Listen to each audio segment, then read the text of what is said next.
শেষ সুযোগের সামনে বাংলাদেশ আফগানিস্তানের সাথে জিততে হবে যে কোনো মূল্যে। মহা গুরুত্বপূর্ণ ম্যাচে 3 পরিবর্তন নিয়ে মাঠে নামতে পারে টিম টাইগার্স। বোলিং ইউনিটে আসতে পারে বড় পরিবর্তন, মিডল অর্ডারে ঢুকতে পারেন নতুন মুখ। রাশিদ খানদের ঘায়েল করতে এবার ভিন্ন পরিকল্পনা সাজাচ্ছেন কোচ ফিল সিমন্স। সব মিলিয়ে 3 পরিবর্তন নিয়ে কেমন হতে পারে টাইগারদের সেরা একাদশ জানবো রিপোর্টে। এশিয়া কাপে বাঁচা মরার লড়াইয়ে এক ঝাঁক পরিবর্তন নিয়ে মাঠে নামতে যাচ্ছে বাংলাদেশ দল।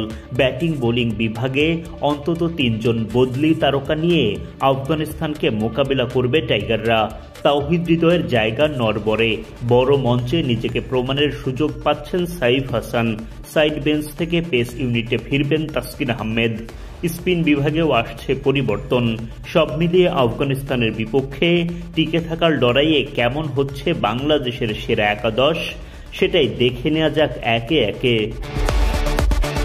টি-20 ফরম্যাটে 2 বাঁহাতি ওপেনার তানজিদ তামিম ও পারভেজ ইমন দলের এক প্রকার অটো চয়েস। এশিয়া কাপে যাওয়ার আগে নিজেদেরকে যথেষ্ট প্রমাণও করেছেন তারা, কিন্তু টুর্নামেন্টে এখনও সেরাটা দিতে ব্যর্থ তামিম ইমনরা। আফগানিস্তানের বিপক্ষে মহাগুরুত্বপূর্ণ ম্যাচে তাদের ব্যাটে সেরাটা যে দলের জন্য বড্ড প্রয়োজন। কঠিন সময়ে ব্যাট হাতে ধারাবাহিকতা বজায় রেখেছেন অধিনায়ক লিটন দাস। নিয়মিত ব্যাট হাতে দলকে সার্ভিস দিয়ে যাচ্ছেন তিনি। রশিদ খানদের সামনে বড় জয় তোলার কঠিন চ্যালেঞ্জে মুখ্য দায়িত্ব পালন করতে হবে টাইগার অধিনায়ককেই। বারবার সুযোগ পেয়েও ম্যাচ উইনিং ব্যাটিং করতে ব্যর্থ তাওহিদ হৃদয়। এখন তার জায়গায় বিকল্প ভাবনার সময় চলে এসেছে। সাইফ হাসান দায়িত্ব নেবেন মিডল অর্ডারের, সঙ্গে পার্ট টাইম বোলিং সার্ভিসও মিলবে তার পক্ষ থেকে। শামীম পাটোয়ারি ও জাকের আলী অনেকের ওপর দল ভরসা করবে বড় পুঁজি করতে। শ্রীলঙ্কার বিপক্ষে তারা চেষ্টা চালিয়ে গেলেও ওপরের সারির ব্যাটারদের ব্যর্থতায় কাঙ্ক্ষিত ফল আদায় করতে পারেননি। শুরু থেকে ঝড়ের গতিতে উইকেট না হারালে শামীম জাকেররা দলকে এনে দিতে পারেন রানের পাহাড়। সাইফের মতো শামীমও বোলিং বিভাগে দলকে সার্ভিস দিতে সক্ষম। স্পিন বিভাগে দলকে নেতৃত্ব দেবেন শেখ মেহেদী। এই স্পিন অলরাউন্ডার ব্যাট হাতে নিজেকে উজাড় করে দিতে পারলে সেটা হবে দলের জন্য বাড়তি পাওয়া। লেগ স্পিনার রিশাদ হোসেনের বাদ পড়ার আশঙ্কাই বেশি।